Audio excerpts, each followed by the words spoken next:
Okay, hi Miss Hanson, Casey here. This is my third attempt. I was interrupted just a minute ago by my dad.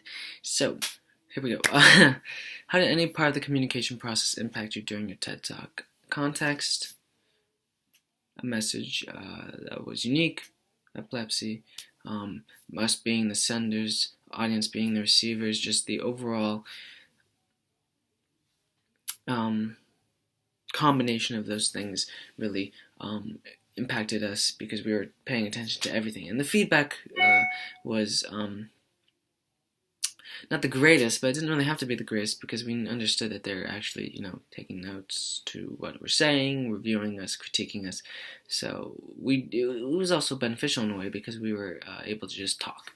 We didn't have to worry too much about whether they were interested in what we were saying, and I'm pretty sure they were.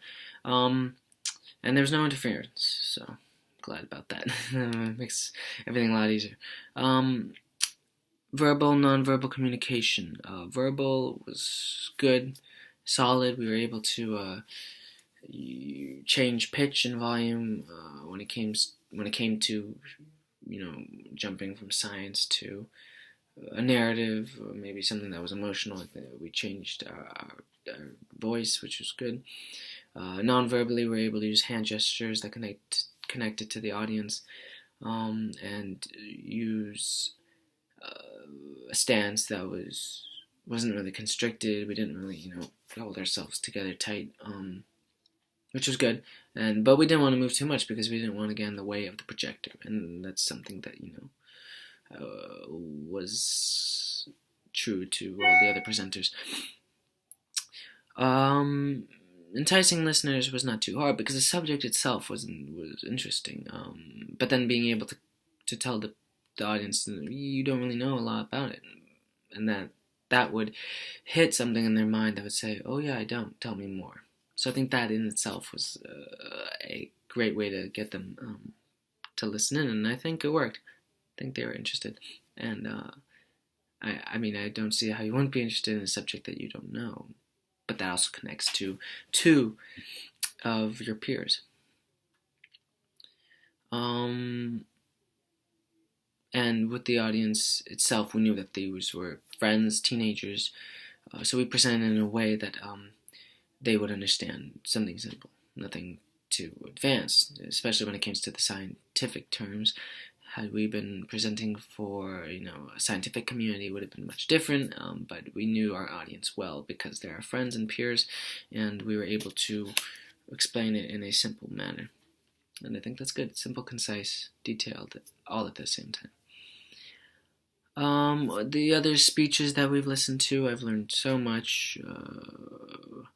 Posture, hand gestures, volume, pitch, not using monotone, through being concise, getting your message out clear, having a great attention getter. All this combines into our TED Talk. And I think it's so great to have the TED Talk at the end because it shows, it shows how much the person has improved from the beginning to the end. And a lot of that occurs through what we've watched through speeches in the past. So, what will be remembered? Now, firstly, the hug at the end, even though that wasn't even planned, I think an emotional little piece, and I even got comments on that afterwards. So that will be remembered, but also just the narrative and the story. I think that's the most important part, and I want that to be remembered the most, and how that, just being able to know that people around you have different struggles, but they move on. And that was the point. Informative presentation that talks about us as individuals. As for other speeches, and what we put on critique sheets, number one thing was verbal communication and pausing and the way we wanted to speak. Jordan and I talked a lot about this in our rehearsal and how we wanted to present it. And we didn't want to present it slowly, and we didn't want to present it too fast. We wanted to present it in a good pace, but also keep it simple and understandable. So we really took into account what other people had written on our critique sheets when it comes to verbal communication. And I think that was good, because had we not, we would have been, one of us would have been like really slow, and the other one would have been really, really fast, and then that wouldn't have worked. So I think we practiced on being able to sort of stay in the same speed, which worked out well. So I thank other students on commenting on our pace and pauses and overall our verbal communication, because it helped a lot in the end, immensely. So as for our sources, we use the Epilepsy Foundation, which is a good source. It's the source for epilepsy of America in America. And we only wanted to do one source, to be honest, because we didn't want to do too much on science, and we wanted to keep it simple. And the Epilepsy Foundation has definitions and explanations that are simple, because they know people who don't know about it will be looking at it, because it's the biggest foundation in America for the fight against epilepsy and treatment of epilepsy. So they were able to explain it, and we were able to sort of base our information off it. We know that we could explain it to the audience. So that was our number one source. Another source we could have used was probably a doctor, or maybe someone in the real world, maybe do an interview or something like that, but we didn't really want to go too much into it, so we could have used other sources again, maybe a real life source, or not like an online or book source, but more of a actual person source. But we didn't want to go too much into it, and our time was actually limited somewhat because of other homework. So, but I think it really worked out well when it came to the balance between science and narrative, and being able to get past science in a concise way. And the last question: what grade do we deserve?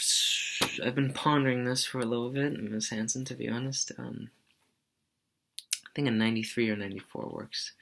I think we were able to present a solid presentation, but I think we need to work more on our visual aid, as well as our overall stage presence. I think it needs work. I mean, it wasn't bad, but nobody's perfect, and if we were to do it again, we would know what we wanted to fix.